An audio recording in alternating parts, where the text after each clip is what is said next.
Good morning, YouTube. All right, let's pull our Appalachian card out. Today we're going to be making golden brown, flaky, delicious sourdough biscuits. These are stunning, and you're going to want to eat the entire batch, which is fine with me. Just make seconds. All right, let's cook, y'all. We got a family to feed.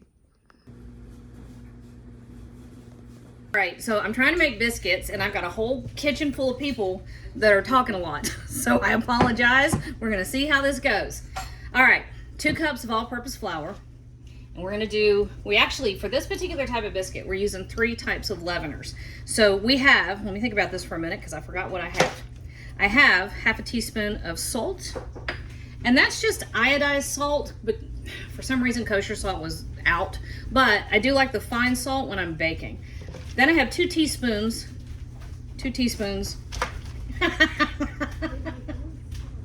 of baking soda. Yep, baking soda. No, half a teaspoon of baking soda. See, I always get it backwards. 2 teaspoons of baking powder.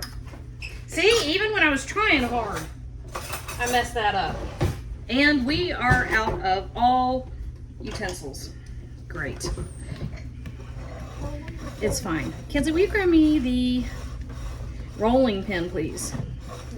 It's probably in this drawer right where I'm sitting, but just in case, it's over there. Is it? No, it's over there. All right. So we just fluff our flour up. Our oven is preheated to 450 degrees, and some sugar spilled from an apple cobbler I made yesterday, and it's at the bottom of the oven. So if it's real smoky, I apologize. I really don't flipping care. It kind of does smell. It smells a little burnt sugar, doesn't it? Okay. This is 1 stick or half a cup of butter. Y'all can't see it. I'm sorry. Let's do it that way. And I grated it, literally with the box grater, and then I put it in the freezer. I never knew why it was so important that everything stay cold when I was little, and so I didn't do it when I was a lot younger.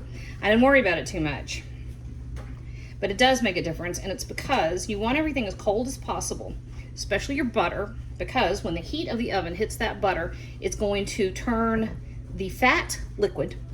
It's going to turn the water in the butter to steam, and then the steam is going to puff and get trapped in the strands of gluten, which creates the structure. So when I was saying we had 3 leaveners, we have baking soda, half a teaspoon, baking powder, 2 teaspoons. Here we go.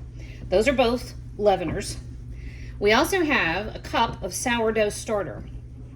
Now my starter is one that I got from a bread class. I took an Appalachian cooking class up in West Virginia. This starter has been active since 1892. That is amazing. It was a gift to me. I can't keep things alive that long. I'm really surprised I haven't killed it in the 2 months I've had it. Now, I remember rereading the Little House on the Prairie books. That's 1 cup of sourdough starter, by the way. And it talked about Carolyn Ingalls making sourdough biscuits, and she didn't like them.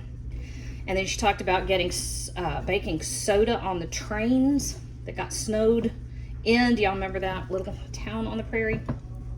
And wanting real yeast for biscuits, which yeast biscuits are not common here, but sourdough biscuits were.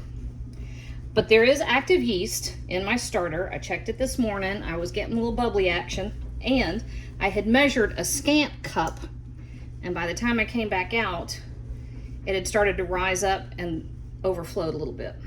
So I know that it's active. However, we're getting some leavener, half a cup of buttermilk, by the way. We're getting some leavening from our baking soda and baking powder. We will have some action from the yeast in our sourdough starter. But in this case, for a biscuit, that yeast or that sourdough starter is really for flavor. It gives a beautiful, tangy something. And I am throwing biscuit everywhere. All right. Now, don't overwork your biscuit dough. You hear Boone singing? He's practicing for Sunday. Don't overwork your biscuit dough. You really want it to just come together. If you overwork it, it gets tough, and nobody wants a tough biscuit. So you just really, as little as possible.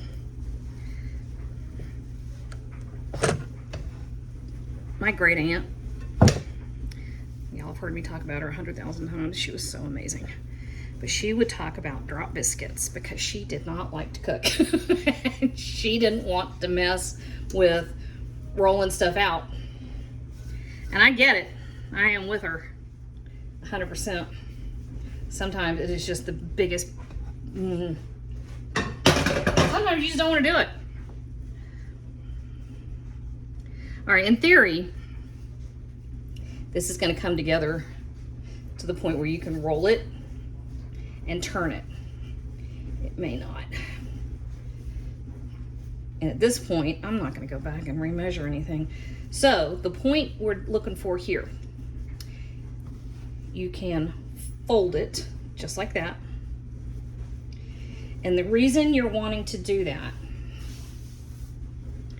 is because folding like that is what creates your little flaky layers of buttery perfection. And so you're kind of doing this thing right now where you watch Great British Baking Show, they talk about lamination. It's kind of what you're doing, except this is not a pastry, so you really don't want to go that far. What you're doing is folding it on itself, and then kind of in a competition between how much do you want with the layers and how tender do you want your biscuit to be. And so I'm kind of in the middle. Tender biscuits are great. I'm all about those layers though. So if I can get a layer, I'm going for layers. Now, here's the other thing. You can use a biscuit cutter if you want a traditional round biscuit. And that's what I grew up with. Everybody made round biscuits. And the first cut of biscuits is the best cut, right? Because it's tender, your butter is still cold. It hasn't gotten tough yet. And if you cut a bunch of round biscuits out of this rectangular dough, you're gonna have a lot left over. And that's what I used to, Evelyn and sister and Stella would take the scraps from biscuit dough, and instead of cutting more biscuits, they would coat them with butter and brown sugar and bake that off, and we would get them as a little treat. They would call stickies. However, I am both stingy and lazy.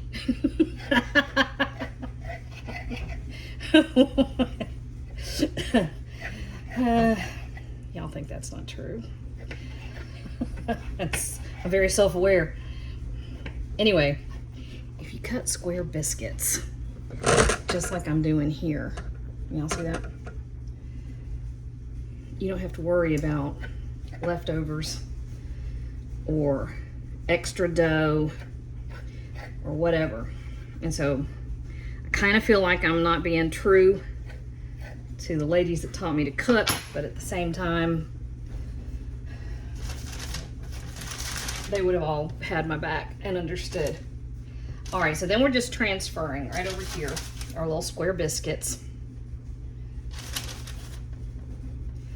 which I will say, not wasting is a very Appalachian mindset. So can we lean into that being my excuse? So I have my oven at 450 degrees, and here's what's gonna happen. We've got water and fat in our look, we had one extra. Let's just, he's not gonna be happy.